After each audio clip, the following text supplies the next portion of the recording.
Hello folks, so this is basically your work for Tuesday. We're going to be looking through the assessment, we're going to be making necessary corrections. We're also going to be looking through the homework that was handed in week 4, which I think was actually probably worse score for most people. So there are two things that I want to stress on the assessment. Number one, it was a non-calculator paper.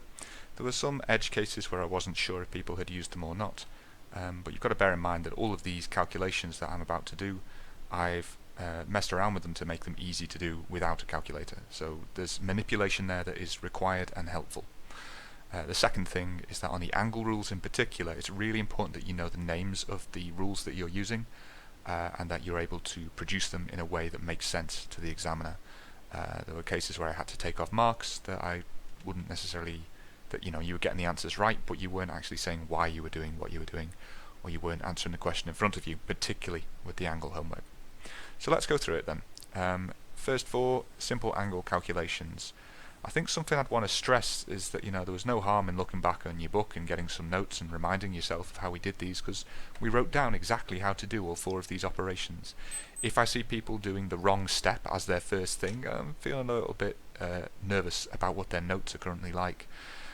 For A and B, adding and subtracting, I think it's easiest to do the mixed numbers and the fractions separately.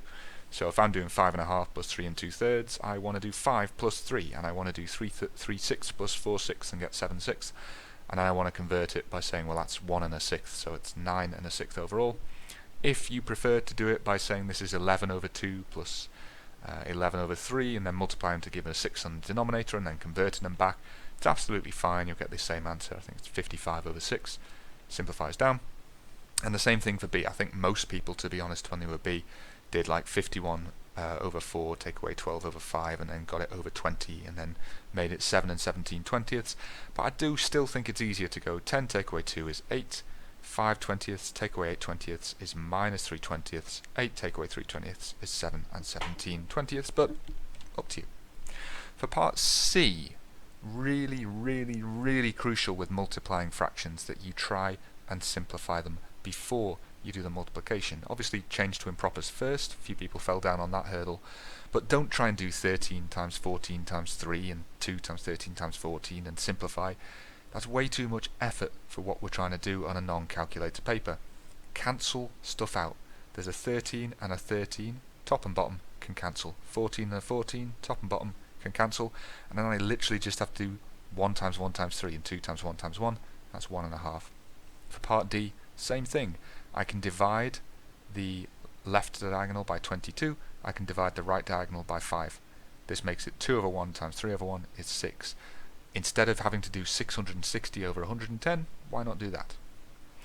Question 2, literally look them up. If people got this wrong, I've got to assume that the notes in their book are wrong or weren't written down.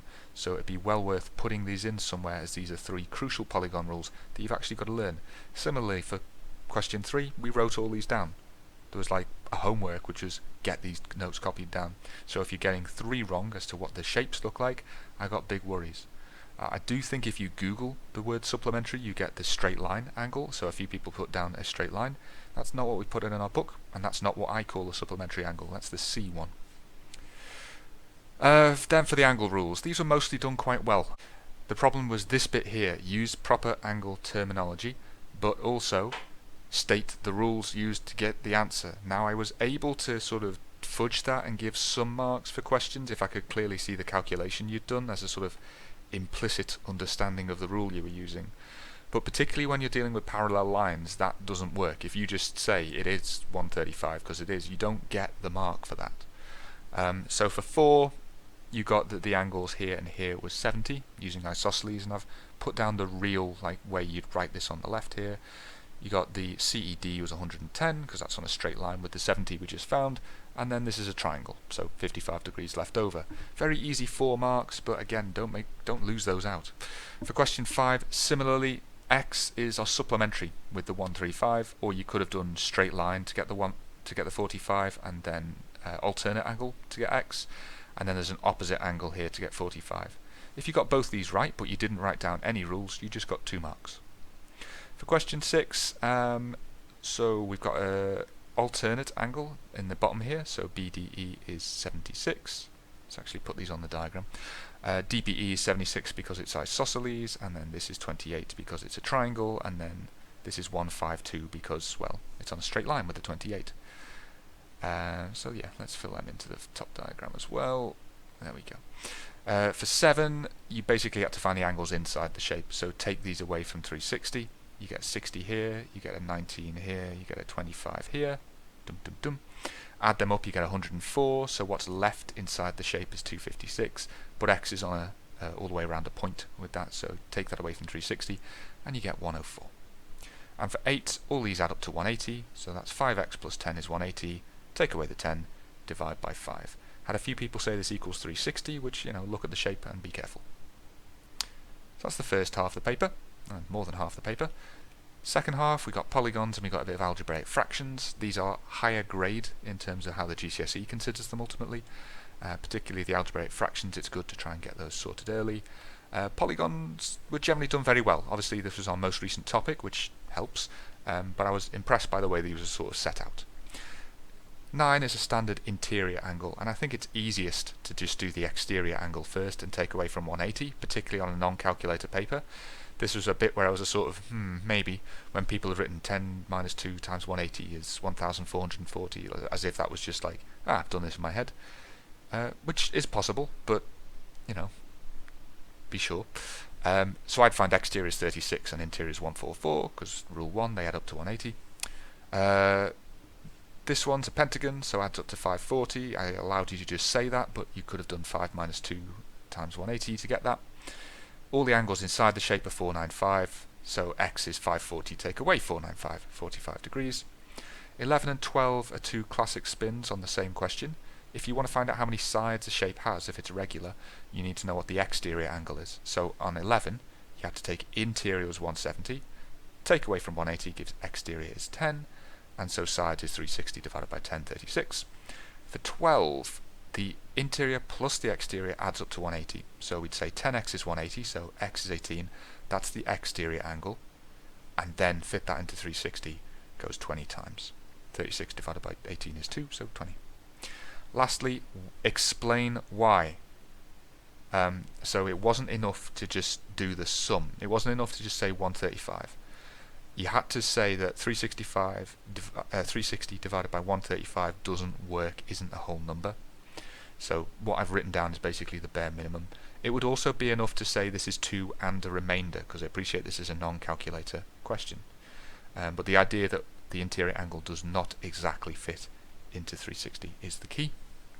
And then the algebraic fractions, this is where a lot of people lost their marks. So for the first one, you want to give them a common denominator. So realistically, I should see a first step where you multiply the first one of them by 4, and you multiply the second one of them by w, to make them both 4w on the base, and then we add those two together to get 36 plus w squared x on the numerator. You can't really simplify this because there's nothing that will divide all of the terms of the numerator, so we leave it like that.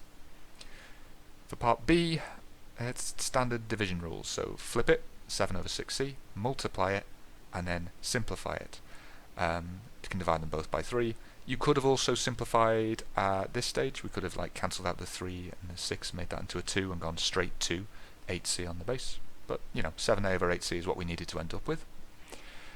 15, similar thing, cancel out stuff to start with. So what I did was I divided the top and the bottom by x to get this, xy in fact. That reduced the power from 4 to 3 and got rid of the y on the bottom. The main mistake people made on this one was just leaving an x hanging about. If you divide by x, it just goes away.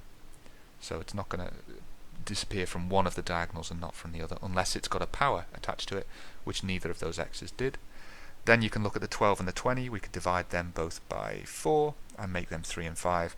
Then we can multiply 9y cubed over 5. And for the last question, common denominator, because it's addition, subtraction. So 30, multiply the first one by 6, multiply the second one by 5, and then just be really careful with this 45 here. That's got by doing 30 minus 15, or 30 plus 15. So a lot of people had like plus 15 here, but understandable reasons. So that's the entire paper. What I'd like you to do, obviously if you haven't done it already, corrections need to be made. And you need to sort of think about what topics you found difficult there. because obviously we're going to do a little bit of discussion of this in Parents' Evening tonight. Cheers. Now this is the other homework that we're going to talk about. So this is the written angle homework, and I think this was altogether worse done. And if you look at what I've written, there isn't a lot that you need to write. You don't need to go over the top, but you do need to be methodical and thorough with what you write. The right rules need to be mentioned in the right places. So let's talk about our first question here. We have got an angle x that we're trying to find.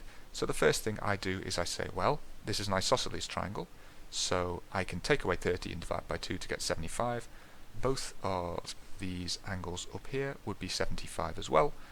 And then I can use an alternate angle here to get that x is 75 as well.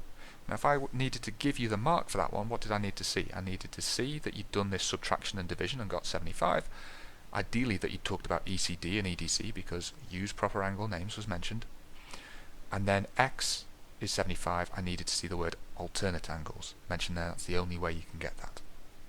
For question 2, similar sort of thing. So we've got a straight line for DGH, so that's 80 here.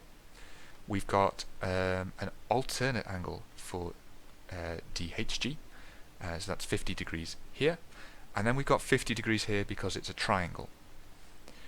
There wasn't any other way round you could argue that. There is no way to get this angle without knowing the other two angles, or without knowing its isosceles. And we are trying to prove it's isosceles. We don't know that it's isosceles. So I needed to see alternate angle, straight line, and then triangle. And then I needed to show that it's isosceles. So this would do 50, 50, 80. Two angles are the same, so it's isosceles. Because that's what isosceles means.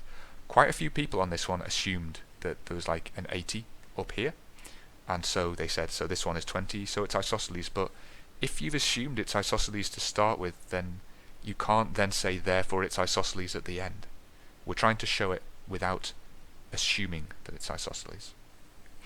Probably the worst answered question was 2. 3, pretty well done I think. There's a lot of ways around this, so I did one way in red and one way in green. The way in red would be to say this is an opposite angle, this is a supplementary angle, and then this is part of the big triangle, so it's 51, 64 and 65 for that triangle. But again, you know, need to give reasons, so I've said opposite, supplementary and triangle.